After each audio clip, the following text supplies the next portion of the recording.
केंद्रीय मंत्री नितिन गडकरी जी। गडकरी जी नमस्ते, स्वागत है आपका। नमस्कार। गडकरी जी, आपकी नज़र में ये लॉकडाउन कामयाब रहा?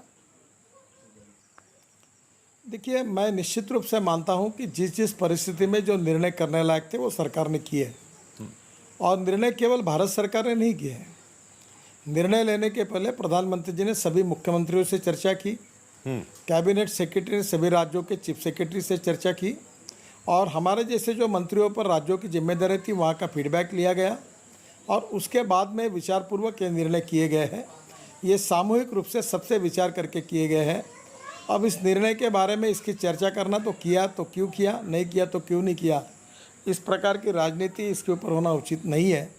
ये समय हम सब लोगों ने जात पंथ धर्म भाषा पार्टी और राजनीति से ऊपर उठकर, देश संकट से गुजर रहा है, हम सब लोगों ने आज इसके ऊपर उठकर विचार करना ही देश के लिए उचित होगा। एक बार संकट समाप्त होने के बाद लोकतंत्र है, जिसको जो भी करना है वो कर सकते हैं। अभी तक दिल्ली में तो बहुत बड़ा संकट होता जा रहा है और आपने राजनीति और उसकी बात की। अब वो दिल्ली सरकार, मैं आपके मंत्रालय से हटके थोड़ा सा सवाल इसलिए पूछ रहा हूँ क्योंकि आज ही एकदम से मामला गर्मा गया, और आप जब राष्ट्रीय अध्यक्ष थे तभी ये पार्टी आई, और ये दिल्ली सरकार और केंद्र सरकार आमने सामने वाला मामला शुरू हुआ। अब वो कह रहे हैं कि साहब बेड जो हैं 2 लाख चाहिए होंगे, केंद्र सरकार हॉस्पिटल अपने नहीं दे रही है, या हमारे हॉस्पिटल दिल्ली के लिए होने चाहिए। इस सब पर क्या करना चाहिए, इसका इलाज क्या है? लोग ये देख रहे हैं कि ये दोनों सरकारें लड़ रही हैं। देखिए, पहली बात तो ऐसी कि भारत सरकार इस समय सभी राज्य सरकारों के साथ खड़ी है जी। अड़चनें और दिक्कतें बहुत बड़े प्रमाण पर है, और पेशेंट की संख्या बढ़ रही है। इस समय मीडिया में विषयों की चर्चा करने के बजाय सरकारी स्तर पर मंत्री के बीच में बैठकर चर्चा करके अपने प्रॉब्लम को सुलझाना उचित होगा। ये तू मैं में पहले ही तो लोग निगेटिविटी में काफ़ी जाते हैं, फ्रस्ट्रेशन है, निराशा है। इस बार पॉजिटिविटी और सेल्फ कॉन्फिडेंस निर्माण करने की आवश्यकता है, और इस प्रकार के विवाद लोगों में और नैराश्य पैदा करता है।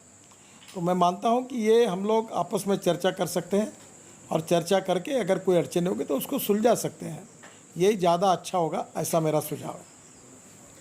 नितिन जी, अब आपके मंत्रालय की बात, और कमाल देखिए कि मैं थोड़ी सी यहाँ पर मस्का पॉलिश करता हूँ और ये कहता हूँ कि जहाँ वो जो डायलॉग है ना, फिल्मी डायलॉग की, जहाँ मैं खड़ा हो जाता हूँ लाइन वहीं से शुरू होती है, आपके साथ कुछ वैसा ही है।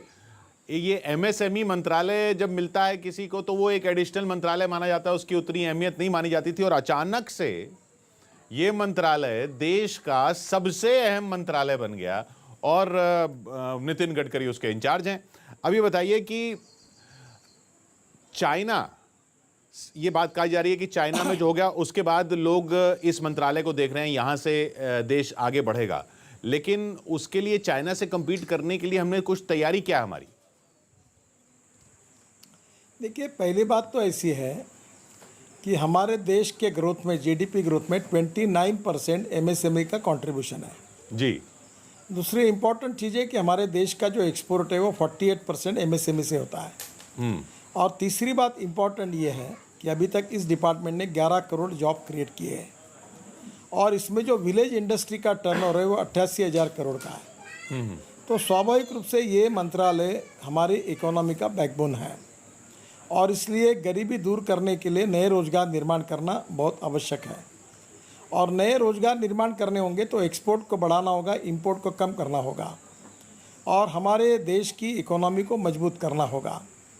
और इसीलिए निश्चित रूप से इस मंत्रालय का महत्व, अहम महत्व है, और मैं भी पूरी कोशिश कर रहा हूँ कि हमारे देश में आने वाले समय में इस मंत्रालय के द्वारा जो 5 ट्रिलियन इकोनॉमी बनाने का जो सपना प्रधानमंत्री जी का है, और 100 लाख करोड़ का इंफ्रास्ट्रक्चर, ये दोनों बातों का संबंध मेरे दोनों मंत्रालय से है, और पूरी ताकत लगाकर ये सपना पूरा करने के लिए हम रात दिन कोशिश कर रहे हैं।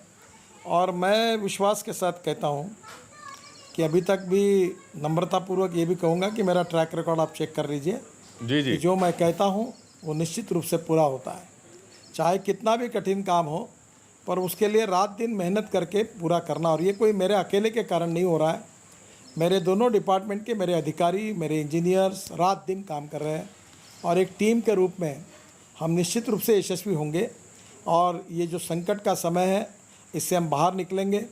कोरोना के खिलाफ जो लड़ाई है वो तो जीतेंगे ही, पर उसके साथ साथ आर्थिक लड़ाई भी जीतेंगे और इस संकट से उभर कर एक शक्ति के रूप में बाहर आएंगे। और मैं मानता हूँ ये ब्लेसिंग इन डिस्गाइज है।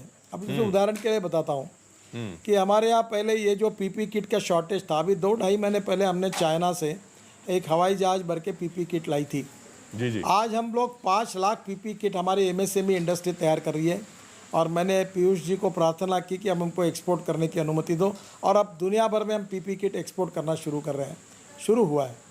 हमारे यहाँ जो सैनिटाइज़र थे वो 1200 रुपये लीटर भाव हो गया था। मैंने सब शुगर मिल को कहा, प्रधानमंत्री ने कहा चावल से सैनिटाइज़र बनाओ और आपको वो इतने बड़े प्रमाण पर अब काम शुरू हुआ है कि यह 160 रुपये लीटर रेट आया है। अब पूरे कनाडा, अमेरिका से लेकर दुबई तक, दोहा सब तक अभी हम लोग अब सैनिटाइज़र एक्सपोर्ट कर रहे हैं। तो मैं ये मानता हूँ कि ये ब्लेसिंग इन डिस्गाइज भी है। और हमारे देश की सबसे बड़ी ताकत है कि हमारी सबसे बड़ी पॉपुलेशन यानी मार्केट हमारे पास है, स्किल्ड मैन पावर है, अवेलेबिलिटी ऑफ रॉ मटेरियल है, हमारे पोर्ट जो है वो वर्ल्ड स्टैंडर्ड के बन गए हैं अभी। और ऐसे स्थिति में मुझे लगता है कि हम निश्चित रूप से इंटरनेशनल टेक्नोलॉजी को लाए, अपग्रेडेशन करें टेक्नोलॉजी को।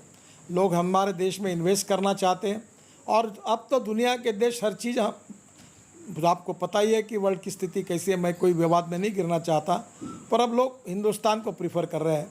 तो मैं मानता हूं कि हमें एक अपॉर्चुनिटी मिली है और इसका फ़ायदा लेकर हम ताकत से, आत्मविश्वास के साथ और पॉजिटिविटी के साथ आगे जाए तो निश्चित रूप